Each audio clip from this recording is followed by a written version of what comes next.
Bonsoir à toutes et à tous et merci d'être avec nous dans le programme du soir sur New World Info ce jeudi.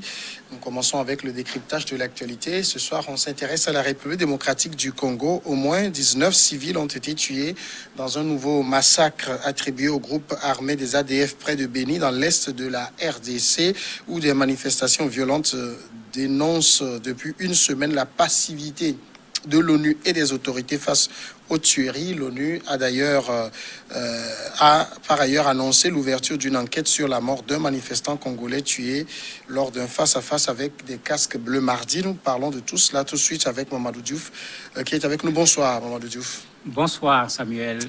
Ce nouveau massacre au niveau de Béni dans l'est de la RDC, est-ce que ça ne montre pas finalement que les ADF prennent trop d'ampleur? En fait, il y a de quoi se poser des questions aujourd'hui sur les ADF. On se demande, mais où sont-ils d'abord? Combien sont-ils? Mais d'où ils tiennent leurs armements?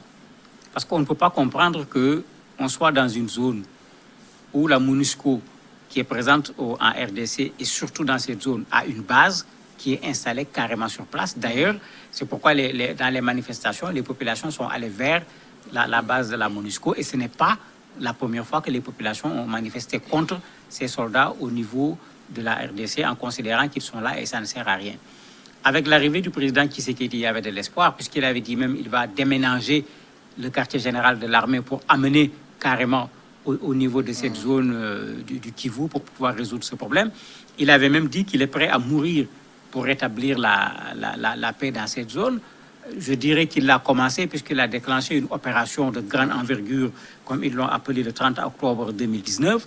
Mais c'est curieux, quand vous regardez les statistiques, le nombre de tués, le nombre de massacres a été multiplié par 3 pendant cette période. Donc tout le monde se pose des questions. MONUSCO sur place, l'armée de la RDC qui est venue en ayant l'intention de vouloir mettre fin à ces massacres.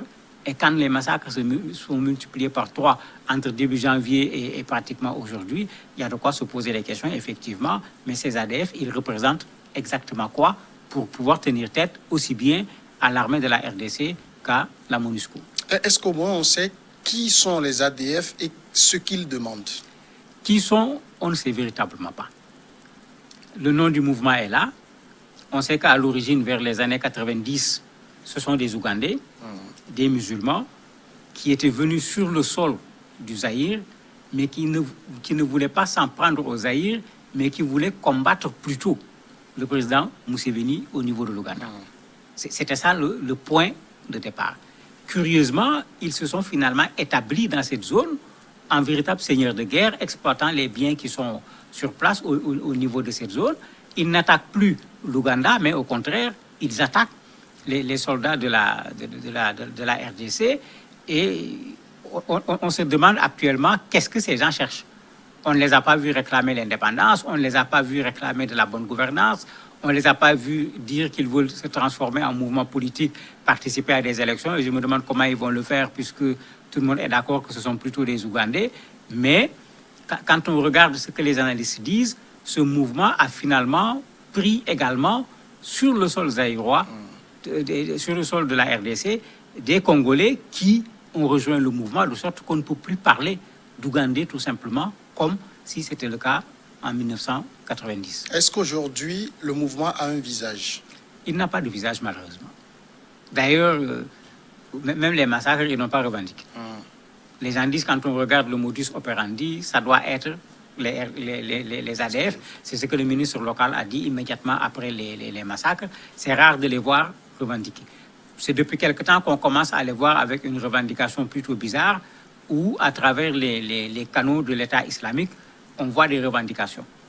Les gens se posent la question, est-ce que c'est vrai? Est-ce qu'il y a une connexion véritablement? Ou est-ce que c'est des gens qui veulent, comme on le disait tout à l'heure, se donner une ampleur extraordinaire, faire davantage peur, essayer de montrer qu'ils ont un lien avec l'État islamique? Quand on regarde les spécialistes sur les questions de terrorisme, personne ne s'aventure pour le moment à dire qu'il y a une relation entre eux et l'État islamique. Alors pourquoi ces massacres de civils? On ne massacre pas pour massacrer, il doit forcément y avoir une revendication. On ne trouve pas de revendication. L'explication qui est le plus souvent donnée, c'est que puisque ces gens s'installent dans ces zones et vivent avec les populations, l'armée, comme on le sait, travaille également sur la base du renseignement. Quand les populations aident l'armée sur ces questions de renseignement, ils ont tendance à venir sanctionner ces populations et malheureusement d'une façon totalement sauvage pour décourager les gens. Et certains pensent même que c'est ça qui fait aujourd'hui leur force parce que quand l'armée arrive dans leur zone, l'armée a énormément de mal à pouvoir avoir du renseignement puisque tout le monde sait que l'armée ne restera pas. L'armée va partir et si l'armée part, les ADF, eux, ils sont bel et bien sur place. D'ailleurs, même certains expliquent l'échec de l'offensive de la RDC par le fait que quand ils lancent cette offensive d'envergure, quand ils viennent nettoyer un certain nombre de zones, l'armée n'y installe absolument rien, même pas un poste de police. Donc quand l'armée repart, mais les ADF reviennent tout simplement occuper à nouveau l'espace qu'ils avaient occupé, puisqu'il est clair que les ADF, c'est la guerre asymétrique. Ce n'est pas des gens qui sont quelque part, qui vont s'arrêter, attendre l'armée du Congo ou bien la MONUSCO pour dire qu'ils vont affronter ces gens en direct. Généralement, ils travaillent avec des coups, ils attendent que l'armée parte pour s'en prendre aux populations, faisant peur à ces populations et régnant en maître finalement dans ces zones sans que personne n'ose dire ils sont ici ou bien ils sont là-bas. On est quand même dans une zone dans l'est de la RDC, donc avec des frontières avec l'Ouganda notamment, et on se rappelle, vous l'évoquez tantôt, de cette opération lancée par l'armée congolaise avec l'Ouganda et d'autres alliés. Finalement, qu'est devenue cette opération militaire? Mais c'est toute la question qu'on se pose aujourd'hui.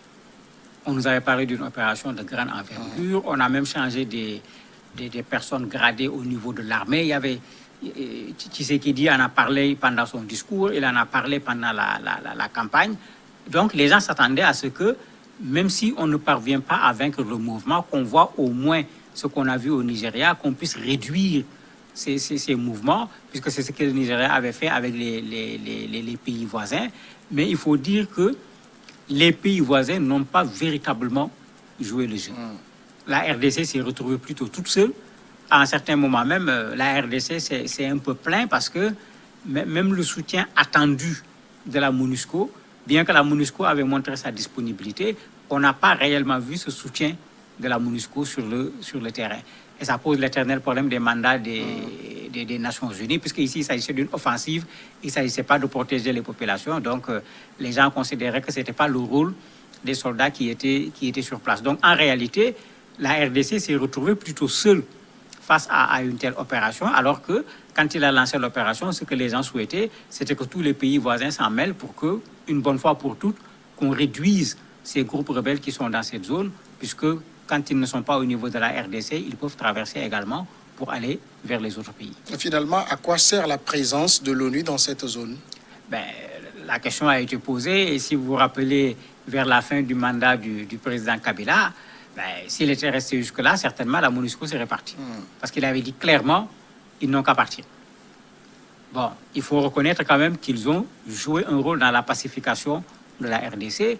Il ne faut pas oublier que la MONUSCO a aidé également à réduire, pour ne pas dire à faire disparaître un certain nombre de groupes armés. Parce que les ADF ne sont pas les seuls qui étaient sur le sol de la RDC. Aujourd'hui, c'est eux qui posent le plus de problèmes. La MONUSCO a quand même joué un rôle au niveau de la RDC, même si, pour ce qui est du côté du Nord Kivu, on ne voit pas véritablement le résultat qui était attendu. Finalement, est-ce que c'est la RDC seule qui est aujourd'hui touchée et préoccupée par cette question des ADF, ou bien notamment son voisin, l'Ouganda, est également préoccupé par cette question, puisque les ADF étaient à l'origine créés pour déstabiliser l'Ouganda? L'Ouganda n'est pas très préoccupé, sinon on aurait senti la réaction de Museveni par rapport à cette question, puisque comme je l'ai dit, même si au départ les ADF devaient aller plus tôt pour reprendre le pouvoir à Museveni, on n'a pas vu les ADF aller en Ouganda faire des attentats, attaquer les militaires, attaquer les populations. On les a plutôt vus sur le sol de la RDC en train de s'en prendre aux soldats de la RDC. Donc en fait, pour le moment, Museveni ne doit pas se sentir menacé par ces gens-là. Si c'était senti véritablement menacé, si la RDC fait une opération et que Museveni accepte de partir de l'autre côté de la frontière, il est clair que les ADF allaient se retrouver dans une condition extrêmement difficile. Le massacre a donné lieu à une manifestation de colère des habitants qui sont allés devant l'ONU. Il y a eu même un manifestant tué. Comment l'ONU l'explique? L'ONU ne pourra pas l'expliquer, puisque généralement, on posera l'éternel problème. C'est quelqu'un qui devait se défendre, la légitime défense.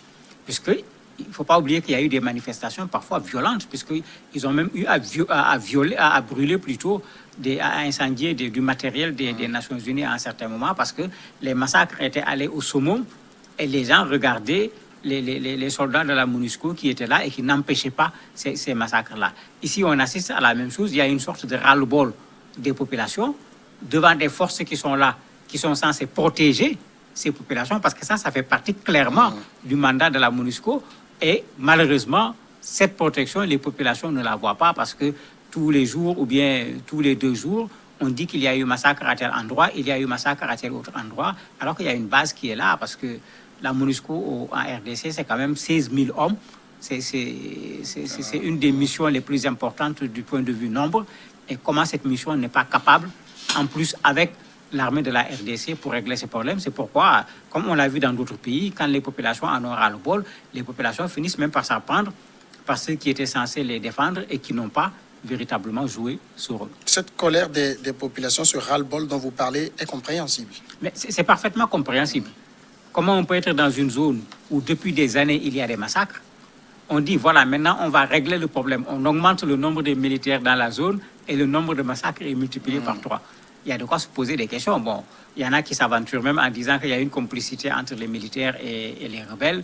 D'autres disent non, c'est quand même parmi ce qu'on appelle militaires. Vous avez d'anciens rebelles qui également en profitent pour faire un certain nombre de choses. Mais ça, ce n'est pas encore quelque chose d'étayé pour qu'on puisse dire c'est ça la raison. Mamadou Diouf, merci d'avoir répondu à nos questions. C'est moi qui vous remercie. Voilà, nous passons maintenant à la pause et après, on reçoit l'invité.